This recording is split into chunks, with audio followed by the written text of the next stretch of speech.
जय गुरु जी। शुक्राना गुरु जी। सारी संगत को जय गुरु जी।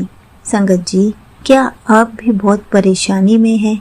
क्या आप भी छोटी छोटी बातों को लेकर परेशान हो जाते हैं और फिर कोई उसका हल ही नहीं निकल पाता? तो चलिए इसी पर एक आंटी जी का सत्संग सुनते हैं, जिसमें उन्होंने बहुत सारी बातें बताई हैं, जिससे हमें बहुत सारे आंसर्स मिल सकते हैं। ये सत्संग पूरा ज़रूर सुनिएगा, आपको बहुत अच्छे अच्छे आंसर्स मिलेंगे। तो चलिए आंटी जी का सत्संग सुनते हैं। जय गुरु जी। शुक्राना गुरु जी।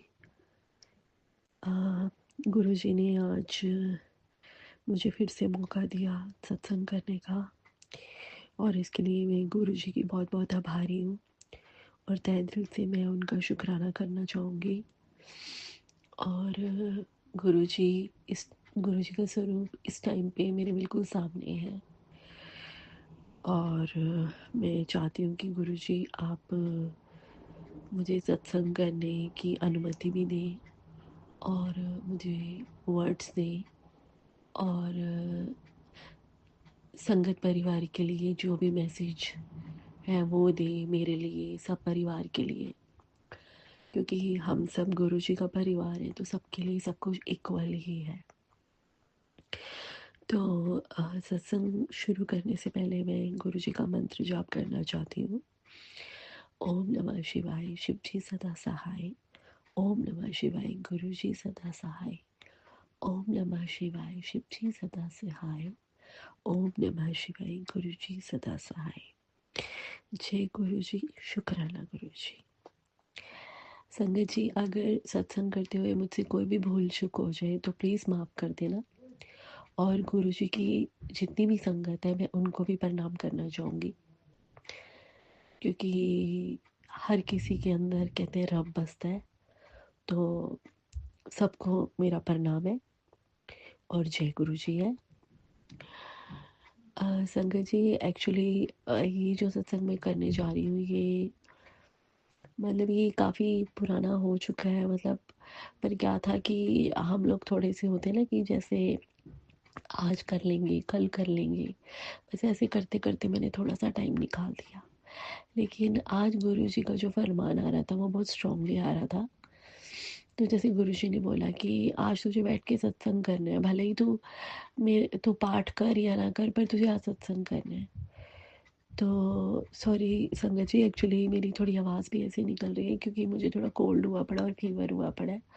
तो अगर आपको कुछ समझ ना भी आए तो प्लीज़ मुझे माफ़ कर देना। एक्चुअली मेरी ये प्रॉब्लम बहुत पुरानी थी, जो 5 साल से चल रही थी, और मैंने बहुत सारी मेडिसिन भी करी, मतलब मेरे हाफ फेस पे करंट आता था, और मैंने बहुत सारी मेडिसिन कर ली, बिल्कुल ठीक नहीं होता था। मतलब ज़रा सा कोई हवा का प्रेशर आता था तो अंदर ऐसे होता था कि जैसे किसी ने बहुत भारी जैसे कोई करंट छोड़ दिया हो। मतलब मेरे को इतना वो हो चुका था कि किसी का हाथ भी मेरे फेस के पास आता था तो मैं डर जाती थी, और खाना खाना मेरा बहुत हार्ड डिफ़िकल्ट हो चुका था। और अगर कोई मतलब ये कह सकते हो जो खट्टी चीज़ें होती हैं वो तो मैं बिल्कुल नहीं खा सकती थी, और ठंडी चीज़ें तो बिल्कुल भी नहीं। मैं बहुत परेशान हो गई थी, और कभी-कभी उस दर्द से मुझे ऐसा होता था कि गुरुजी आप मुझे उठा लो, मुझसे ये दर्द बर्दाश्त नहीं होती। इतनी इतनी ज़्यादा पेन थी कि मैं अगर लफ्ज़ों में बयान करूँ तो वो नहीं हो सकती है। और कभी-कभी तो मुझे बहुत नेगेटिव थॉट्स आते थे। मैं कहती थी गुरुजी कोई बीमारी हो गई है, क्या हो गया मुझे नहीं पता। पर मैंने बहुत सारा ट्रीटमेंट कराया, बहुत सारा। मैंने बोला गुरुजी अब ये लास्ट ट्रीटमेंट है। तो एनीवे फिर जब मेरे डॉक्टर ने मेरे साथ कंसल्ट किया और उन्होंने मुझे मेडिसिन दी, उन्होंने बोला कि आप ये 2-3 महीने मेडिसिन खाओ, अब ये लास्ट है। संगत जी, मैंने बोला गुरुजी ये लास्ट आस है, अगर अब ठीक नहीं हुई तो प्लीज़ मुझे इस दर्द से निजात दिलाओ। मैं मतलब एक होता है ना जैसे इंसान जीते जी भी मरा हुआ होता है, कोई शौक नहीं पूरे कर पा रही थी, दुनिया में चलती थी, बिल्कुल सैड रहती थी, क्योंकि इस दर्द ने मुझे ऐसा कर दिया था कि मैं मतलब ज़िंदा रहकर भी मरी हुई थी, मतलब इतनी ज़्यादा मुझे पेन थी। फिर जब डॉक्टर ने मुझे प्रिस्क्राइब किया तो मैंने वो मेडिसिन गुरुजी के आगे रखी और फिर मैंने बोला ये मेडिसिन से हो जाएगा। तो एक हमारी गुरुजी की संगत है, तो उन्होंने मुझे बोला कि आप ऐसे करो, इसके साथ-साथ ना आप मैग्नीशियम भी स्टार्ट कर दो। तो मैंने बोला ठीक है, कहती उससे मुझे लग रहा है आपको फ़र्क पड़ेगा। वो भी गुरुजी की हमारी संगत है, बहुत प्यारी संगत है गुरुजी की। तो मैंने वो दोनों मेडिसिन गुरुजी का नाम लेके स्टार्ट कर दी और डे बाय डे मैं भूल गई वो मेडिसिन खाते-खाते कि मेरी दर्द कहाँ चली गई। मतलब मैं एकदम नॉर्मल हो गई। मुझे मुझे ऐसा लगता था कि मैं अब ज़िंदा हुई हूँ दुनिया में। उस टाइम में मुझे ऐसा फ़ील होता था कि मैं मरी हुई चल रही हूँ, मैं ज़िंदा ही नहीं हूँ। लेकिन जो वो मेडिसिन मैं खाती गई तो मेरा जो कॉन्शियस माइंड है वो बिल्कुल डिफरेंट हो गया। मुझे ऐसा लगा जैसे मैं अभी जागी हूँ, मैं सोई हुई थी पहले, अभी मेरे को ठीक लग रहा है थोड़ा, मुझे ऐसा लग रहा है अभी मेरी अवेकनिंग हुई है। सो मेनी थिंग्स है ना, मतलब जैसे मुझे ऐसा लगता था पता नहीं मैं पहले कहाँ थी। मतलब वो पेन ने मुझे ऐसा कर दिया था जैसे मैं कोई और दुनिया में हूँ। तो एनीवे फिर उसके बाद वो पेन टचवुड, मतलब आप ये सोच लो कि मैं अगर कहीं पर भी जा रही हूँ अपना पार्लर जा रही हूँ, कुछ जा रही हूँ, मैं मतलब थ्रेडिंग नहीं करा सकती थी, मैं हाथ नहीं लगाने देती थी। बट अभी सब गुरुजी ने इतना अच्छा कर दिया, मेरी वो प्रॉब्लम दूर कर दी, वो बीमारी जड़ से मेरी ख़त्म कर दी। अब मैं इतनी अच्छी एन्जॉय करती हूँ, गुरुजी मुझे फुल एन्जॉय कराते हैं और जैसे ऐसा लगा कि मैं अब ज़िंदा हो चुकी हूँ और ये सब हमारे गुरु महाराज जी ने किया और हमारे गुरुजी मुस्कुरा भी रहे हैं। वो देख रहे हैं कि इतने टाइम बाद इसको टाइम मिला सत्संग करने का। रियली सॉरी गुरुजी, और आपके बच्चे ऐसे ही हैं, बड़े मतलबी हैं, है ना? सब ठीक हो जाता पर देख लो सत्संग मैं बहुत लेट कर रही हूँ। मैं गुरुजी से पहले ये माफ़ी माँगना चाहूँगी और गुरुजी ने मुझे इस चीज़ से निकाला। और एक सत्संग और मेरा है, ऐसे तो गुरुजी के सत्संग जो है ना वो बहुत सारे हैं, हम जितना गुरुजी का शुक्राना करें कम है। लेकिन अभी थोड़े दिन से मेरे मन में ऐसा चल रहा था कि बदली-बदली ज़िंदगी हो गई है। गुरुजी मैं मतलब इस दुनिया में, भरी दुनिया में भी रह के बहुत अकेला फ़ील करती हूँ। इट्स बेटर कि आप अपने चरणों में लगा के रखो। जैसे मैं सोचती थी कि गुरुजी मुझे वृंदावन और कृष्ण महाराज जी के दर्शन के लिए मेरा बहुत दिल तरसता है कि मैं कब दर्शन करूँगी उनके। तो आज जस्ट बस मेरे दिल में ये थॉट्स आ रहे थे, तो आज शाम को ही मैं किसी आंटी जी का सत्संग सुन रही थी, तो जैसे ही मेरे दिल में आया ना वो, उन्होंने कृष्ण भगवान का नाम लिया तो उन्होंने एकदम से सत्संग में बोला, अभी just thought in my mind और मेरे हार्ट में ही था। तो उन्होंने बोला कि अ, गुरुजी कहते हैं कि मैं तेरे को बहुत जल्दी मैं तेरे को वृंदावन के दर्शन कराऊँगा। ओह! Thank you Guruji, thank you so much Guruji. आपने एकदम से मेरे दिल की बात बाहर निकाल के रख दी। और गुरुजी, एक आंटी जी का भी मैं सत्संग सुन रही थी, उनके बाद भी मैंने एक सत्संग सुना, उन्होंने बहुत अच्छी बात बोली जो मुझे बहुत अच्छी लगी। उन्होंने बोला कि जो आप लोगों को ये जो मैसेजेस मिलते हैं, ये गुरुजी के मैसेज सुनो, नहीं तो तुम्हारे साथ ऐसा हो जाएगा, वैसा हो जाएगा, ऐसा कुछ नहीं। गुरुजी कभी किसी का बुरा नहीं करते, वो परमात्मा है। परमात्मा कभी अपने बच्चों का बुरा नहीं करता, तो हमें किसी वहम में नहीं जाना। उन्होंने सिर्फ इतना ही बोला, सत्संग, सिमरन और शुक्राना, बस ये करते रहो। और अगर हमें नेगेटिविटी आती भी है तो हम गुरुजी के सामने बैठे, गुरुजी हमें नेगेटिविटी आ रही है, प्लीज़ हमको इससे दूर करो। और देखो हम इस दुनिया में रहते हैं, बहुत सारी दुनिया है। कुछ लोग हमें अच्छे भी मिलेंगे, बुरे भी मिलेंगे, लेकिन हम किसी को अपनी तरह से नहीं चला सकते हैं। तो क्योंकि हमारी सोच ये है, उनकी सोच ये है। पर मैं ये चाहती हूँ कि अगर आपके साथ कोई बुरा कर रहा है, तो उसको कर लेने दो, कोई बात नहीं है। आप अपना कर्मा मत खराब करो। मैंने तो पता नहीं गुरुजी हमने भी कितने बुरे कर्म करे होंगे। सबसे पहले मैं भी अपने कर्मों की माफ़ी माँगती हूँ। अ, आपने जो हम लोगों को सुधारा, अपने चरणों में लगाया, पता नहीं हमें कितने खतरों से आपने बचा के हमें समेट के रखा हुआ है। हम खुद भी नहीं जानते हैं, इस चीज़ का हम अनुमान भी नहीं लगा सकते हैं। पर जो गुरुजी इस टाइम पे, जो गुरुजी ने मेरे मन के अंदर डाला और मेरे आत्मा के अंदर डाला, मेरे दिमाग में डाला कि जस्ट अपना कर्मा अच्छा कर, बाकी सब मेरे पे छोड़ दे। तेरा काम बन रहा है, नहीं बन रहा है, तुझे इतना दिमाग लगाने की ज़रूरत नहीं। और जो हमारे लिए लिए होगा अच्छा होगा।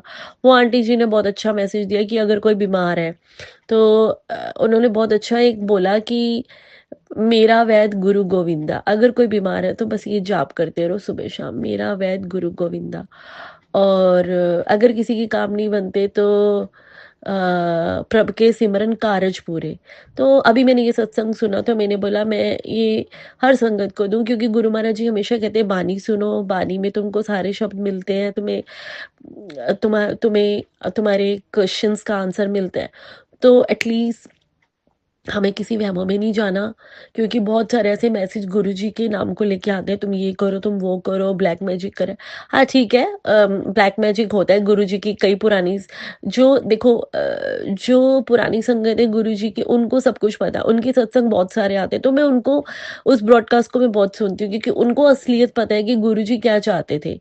तो अभी जो बहुत सारे लोग गुरुजी का नाम लेकर बहुत सारी चीज़ें बोलते हैं, तो प्लीज़ है ना, हमें वहमों में नहीं पड़ना, क्योंकि हमारे खुद गुरुजी महादेव हैं और वो हमारा बहुत अच्छा चाहते हैं। वो हमें कभी बिखरने नहीं देंगे, कभी टूटने नहीं देंगे। हाँ ठीक है, अभी हमारे काम नहीं बन रहे हैं, लेकिन वेट करो।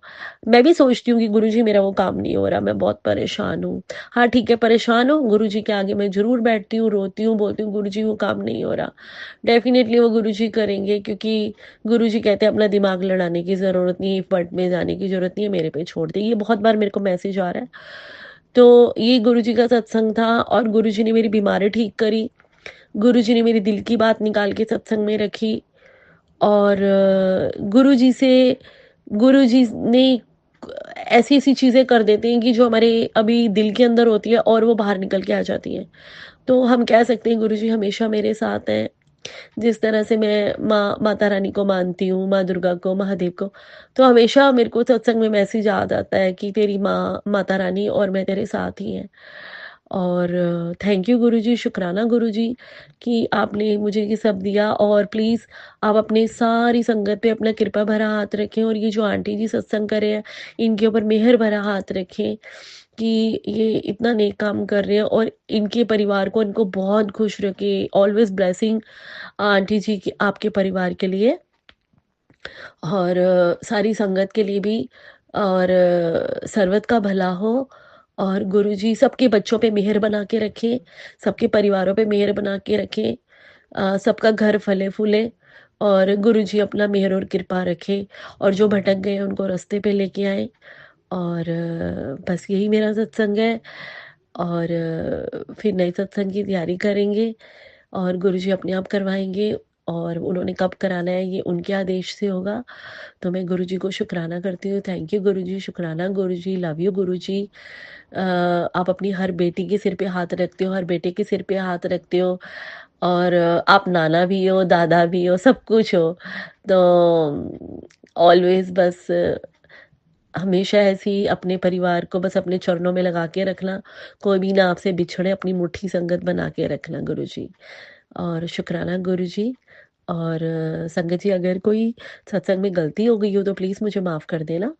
और क्योंकि मेरी तबीयत भी थोड़ी ठीक नहीं थी, पर मैं बहुत लिंग अराउंड कर रही थी ये सत्संगों पर।